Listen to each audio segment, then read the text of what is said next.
Hello दोस्तों, welcome to U study channel. आज की इस क्लास में हम पढ़ेंगे सदिश संयोजन के नियम।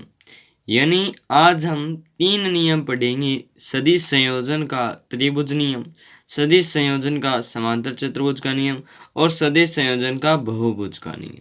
तो आज हम केवल 2 ही नियम पढ़ेंगे, सदिश संयोजन का त्रिभुज नियम और सदिश संयोजन का समांतर चतुर्भुज का नियम। ठीक है, तो बिना किसी टाइम बर्बाद के हम पहला नियम देखते हैं, सदिश संयोजन का त्रिभुज नियम।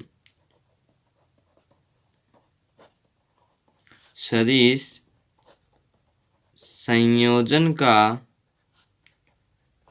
त्रिभुज नियम बहुत ही सरल है, आपको एक बार ही समझ में आ जाएगा।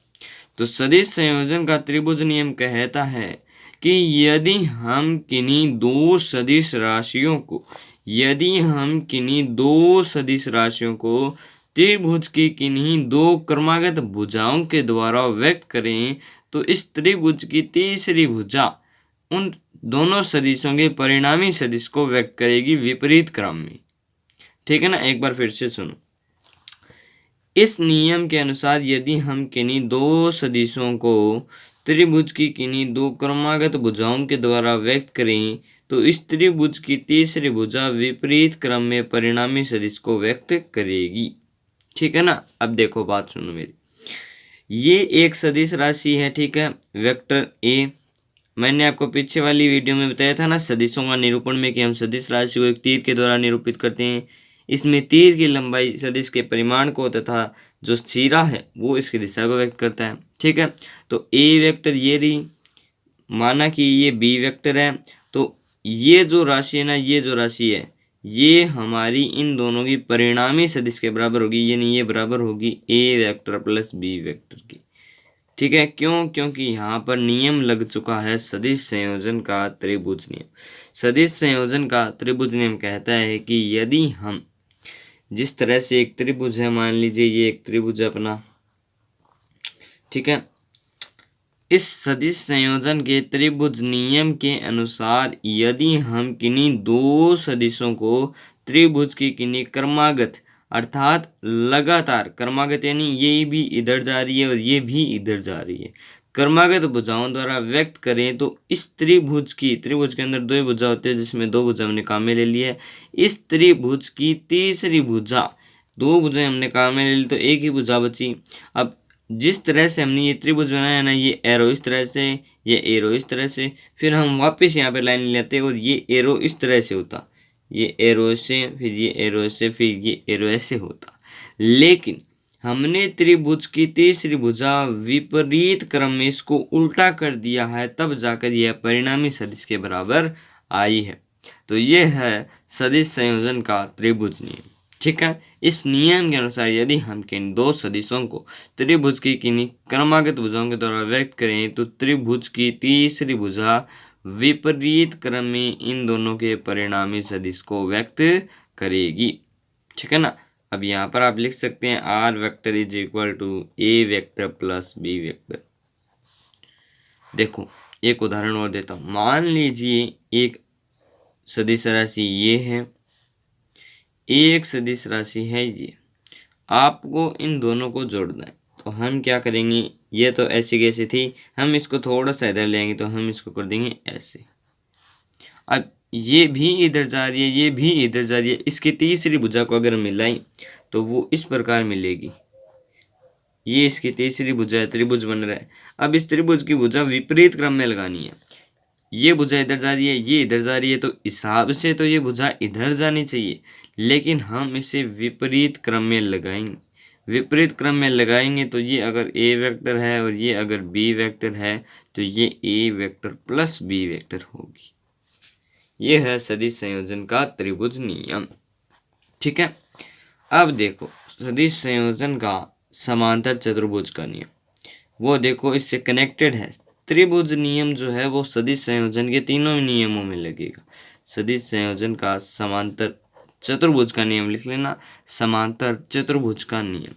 समांतर चतुर्भुज का नियम क्या होता है, ये एक समांतर चतुर्भुज है, इसमें ये भुजा बराबर है, ये भुजा और ये भुजा बराबर है। ठीक है, ये होता है एक समांतर चतुर्भुज। अब समांतर चतुर्भुज का नियम क्या कहता है? यह भी दो सदिश राशियों के लिए, त्रिभुज नियम भी दो सदिश राशियों के लिए। केवल जो तीसरा नियम है जिसे हम बहुभुज का नियम कहते हैं, वो दो से अधिक सदिश राशियों के योग के लिए। लेकिन ये जो दोनों नियम हैं ये केवल दो राशियों के योग के लिए ही है। अब देखो, अगर राशियां इस प्रकार से हो तब तो हम इनका ऐसे योग कर सकते हैं। अगर ये जो सदिश राशि है ये अगर उल्टी हो, ये तीर नीचे की ओर हो, तब हम इनका योग कैसे करेंगे? उसके लिए समांतर चतुर्भुज का नियम आया। तो समांतर चतुर्भुज का नियम ध्यान से सुनिएगा। समान सदिश संयोजन के समांतर चतुर्भुज के नियम के अनुसार यदि हम किन्हीं दो सदिशों को समांतर चतुर्भुज की आसन भुजाओं के द्वारा व्यक्त करें तो इन भुजाओं के जो प्रतिच्छेद बिंदु है उससे जाने वाला विकर्ण इनके परिणामी सदिश को व्यक्त करेगा। देखो, ये एक वेक्टर है बी, ये एक वेक्टर है ए। अब हमें इनका क्या करना है? परिणामी सदिश निकालना है। तो ये दो भुजाएं हैं, वो जो ये समांतर चतुर्भुज है, इनकी जो ये दो भुजाएं हैं, इस प्रकार की जो दो भुजाएं हैं, इन दोनों भुजाओं को हम आसन भुजा कहते हैं। इन दोनों को आसन भुजा कह सकते हैं, इन दोनों को आसन भुजा कह सकते हैं, इन दोनों को आसन भुजा कह सकते हैं। इसको जहाँ पर एल बन रहा है उल्टा या कैसा भी जहाँ पर एल बन रहा है वो आसन भुजा का युग्म कहलाता है। तो यहाँ पर एल बन रहा है, बस ये जो दिशा है वो इधर नहीं होनी चाहिए। अगर समांतर चतुर्भुज की किन्हीं आसन भुजाओं को हम दो सदिशों के द्वारा व्यक्त करें तो उन भुजाओं के प्रतिच्छेद बिंदु यानी जहाँ पर ये भुजाएं एक दूसरे को काटती है से गुजरने वाला जो समांतर चतुर्भुज का जो विकर्ण है। अब देखो, ये एक समांतर चतुर्भुज की भुजा है, ये एक समांतर चतुर्भुज की भुजा है। आमने सामने भुजा बराबर होती है, इसलिए सम्मुख भुजा इस प्रकार से होगी। ये भुजा ये है तो ये कैसे होगी? ये इस प्रकार से होगी। ठीक है, ये बी वेक्टर है तो ये क्या होगी? B vector. ये ए वेक्टर है तो ये क्या होगी? A vector. समांतर चतुर्भुज बनाए, ध्यान रखो। अब समांतर चतुर्भुज का नियम एक बार फिर से सुनिए।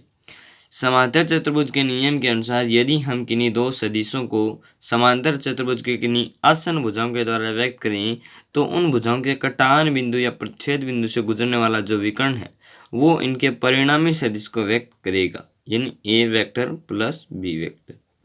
विकर्ण आपको पता ही है, दो सम्मुख बिंदुओं को मिलाने वाला जो रेखा होती है वो विकर्ण कहलाती है। अब देखो, ये एक सदिश जा रही है, ये एक सदिश जा रही है, तो यहाँ पर त्रिभुज नियम भी लग रहा है। ये सदिश राशि जा रही है विपरीत क्रम में, विपरीत क्रम में जा रही है ना, हिसाब से तो इसकी दिशा जो है इस तरह से होनी चाहिए, लेकिन इसकी दिशा किस तरह जा रही है? इस तरह जा रही है। तो यहाँ पर त्रिभुज नियम भी लग रहा है। ए वेक्टर एंड बी वेक्टर का जो रिजल्टेंट वेक्टर यानी आर वेक्टर है वो होगा ए वेक्टर प्लस बी वेक्टर। ठीक है, तो ये सदिश संयोजन का समांतर चतुर्भुज नियम होता है और इसे हम त्रिभुज नियम भी इसमें लगाया जाता है। ठीक है, अब मान लो हमें दो सदिश राशियाँ दी गई है, एक इस प्रकार से, एक इस प्रकार से, हमें इनका योग करना है। ठीक है, ये ए वेक्टर है, ये बी वेक्टर है। अब बताओ इसमें कौन सा नियम लगेगा? बताओ कौन सा इसमें नियम लगेगा? तो देखो मैं बताता हूँ, ये हमारी होगी बी वेक्टर, ये ए वेक्टर जा रही है ऊपर की ओर, तो हम इस बी वेक्टर को हमने ऐसा कैसे उतार दिया, फिर हम इस ए वेक्टर को थोड़ा और आगे ले जाते हैं तो ये आ जाएगी यहाँ पर ए वेक्टर। अब ये एक भुजा है, ये इधर जा रही है, ये इधर जा रही है, इसके सम्मुख ये जाएगी इधर, इसके सम्मुख ये जाएगी इधर। इन दोनों के कटान बिंदु से जो गुजरने वाला विकर्ण है, ये विकर्ण, ये इनके परिणामी सदिश को व्यक्त करेगा। तो कौन सा नियम लगा इसमें? इसमें लगा समांतर चतुर्भुज का सदिश संयोजन का नियम, यानी सदिश संयोजन का समांतर चतुर्भुज का नियम इसमें लग गया। ठीक है, तो I hope you like this, और मैं समझता हूँ कि आपको दोनों सदिश संयोजन के नियम समझ में आ गए हैं। अगले क्लास में हम सदिश संयोजन का बहुभुज नियम समझेंगे, जिसमें हम त्रिभुज नियम को भी लागू करेंगे, जैसे समांतर चतुर्भुज के अंदर हमने त्रिभुज नियम को लागू किया है। ठीक है, तो धन्यवाद दोस्त।